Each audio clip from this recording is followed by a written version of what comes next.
Ahojte všetci, moje meno je Martina, ja som celostná výživová poradkyňa a v tejto epizóde vedomostnej zoznamky si povieme niečo málo o soli.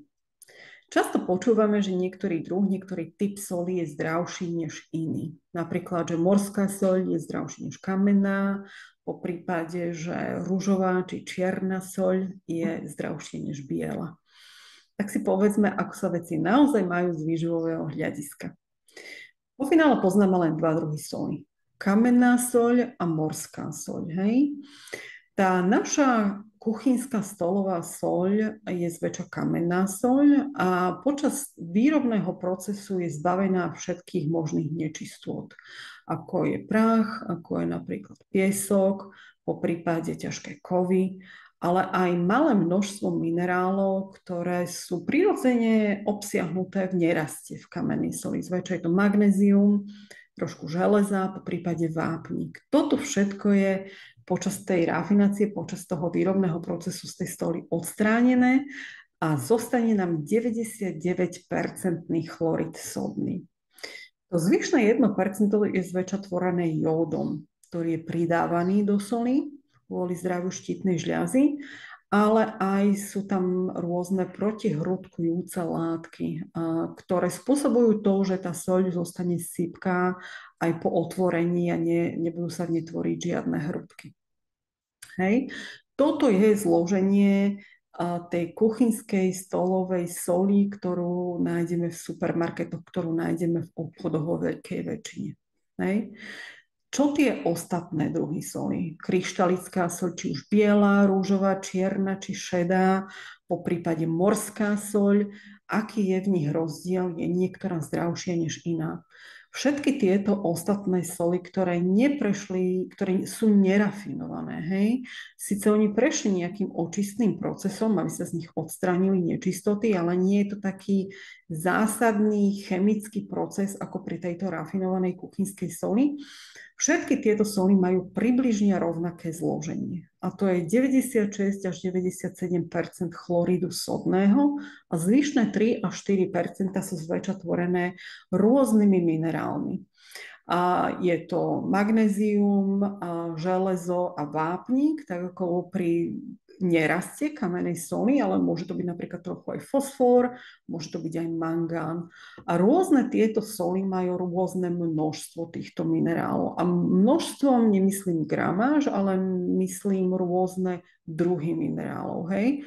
Napríklad ružová kryštalická soľ, čo je kamenná soľ, má možno 5-6 rôznych minerálov, oproti keltskej morskej soli, ktorá ich má možno viacej, okolo 15, niekedy niektoré zdroje uvádzajú až 25 minerálov. Hej?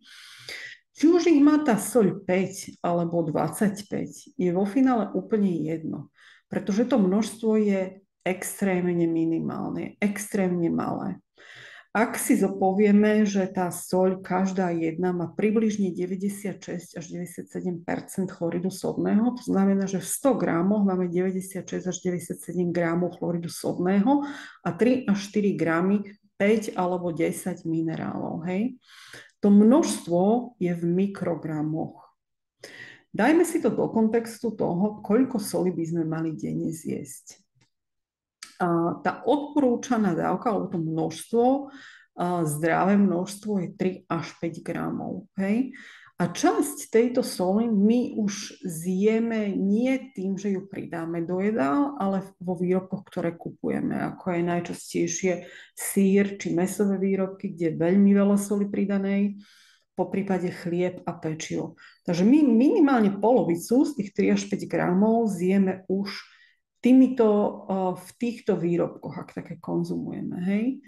A zvyšné 2 až 3 gramy je v skutku to, čo si pridáme do jedál na ochutenie. Či už je to uvarené jedlo, po prípade nie. Hej? V tomto kontexte 2-3 gramov pridanej soli do jedla je to množstvo minerálov, ktoré my skonzumujeme alebo získame zo solou tak absolútne minimálne a malé, že sa vôbec nedá hovoriť, že by niektorá soľ bola zdravšia než iná. Hej? A to zároveň platí aj v porovnaní s kuchynskou stolovou soľou. Napriek tomu, že ona nemá žiadne minerály s výnimkou jódu, hej. A ak ju porovnáme s tými ostatnými nerafinovanými soľami, tak ten pomer, to množstvo tých minerálov je absolútne minimálne. Takže suma sumárum sa nedá povedať, že niektorá z tých solí je zdravšia než iná. A bez ohľadu na to, či si kúpime kamennú soľ alebo morskú soľ. To však neznamená, že sa nelíšia v kvalite. A kvalita tejto soli je závislá od toho výrobného procesu. Hej? Tá naša kuchynská rafinovaná soľ prechádza celkom takým zásadným chemickým procesom očisťovania všetkých tých nečistôt, s tým, že nám tam nezostane vo finále nič iné, len ten chlorid sodný. Kdežto tie ostatné soli sú taktiež očisťované, avšak nie takou zásadnou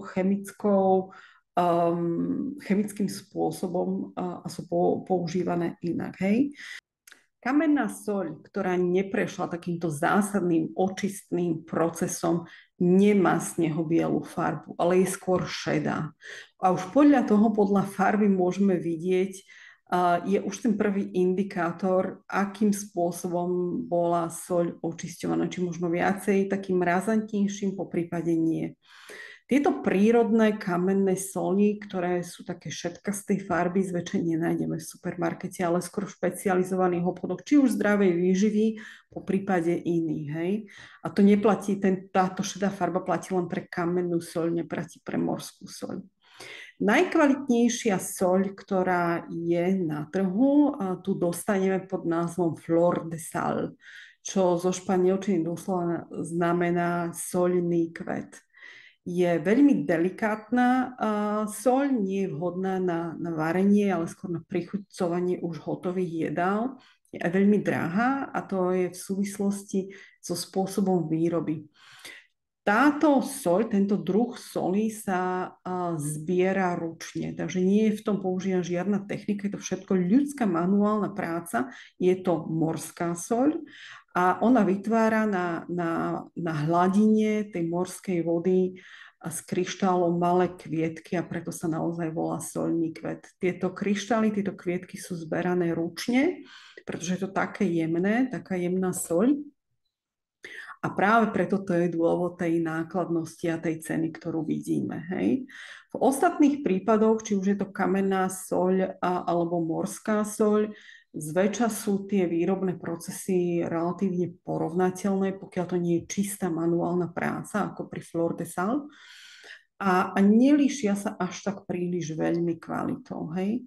Takže je úplne jedno, akú soľ si zvolíte, pretože okrem či už si zvolíte kuchynskú soľ, ktorá je rafinovaná a je v nej iba jód a chlorid sodný, po prípade iné kryštalické, morské či kamenné soli, ktoré neprechádzajú touto rafináciou, takou zásadnou chemickou očistou.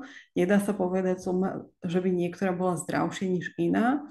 Kvalitatívne je pravdepodobne tá kuchynská soľ, tá stolová najmenej kvalitná a na opačnom spektre, na opačnom konci toho spektra je práve Flor de Sal, ktorá je nákladná, je za ňou vyslovene iba ľudská ručná práca bez nejakej techniky, ktorá to spôsobuje jej cenu. Všetko ostatné medzi tým je približne rovnaké ako zložením, tak aj možno nejakým výrobným procesom. Takže akúkoľvek soľ si kúpite, je vo finále úplne jedno a je na vás. Cieľom tohto videa nie je vraviť, ktorá soľ, odporúčať nejaký alebo onaký typ soli. Ako sme si povedali, porovnateľne sú zložením viac menej rovnaké. Povedali sme si aj nuancy a rozdiely v jednotlivých druhoch soli, ak nejaké sú. Definitívne si zmienili tie najdôležitejšie, ktoré je fajn vedieť. A ak už si kúpite rúžovú alebo čiernu soľ, pretože sa vám to páči, ako to vyzerá pri stolovaní, je to samozrejme úplne v poriadku, ale ak si takúto soľ kupujete v domnení, že je zdravšia, vedzte, že nič také vo finále ako zdravšia soľ neexistuje, ak si to osadíme do kontextu množstva, či už tých minerálov a ako aj toho množstva soli, ktoré by sme mali denne zjesť.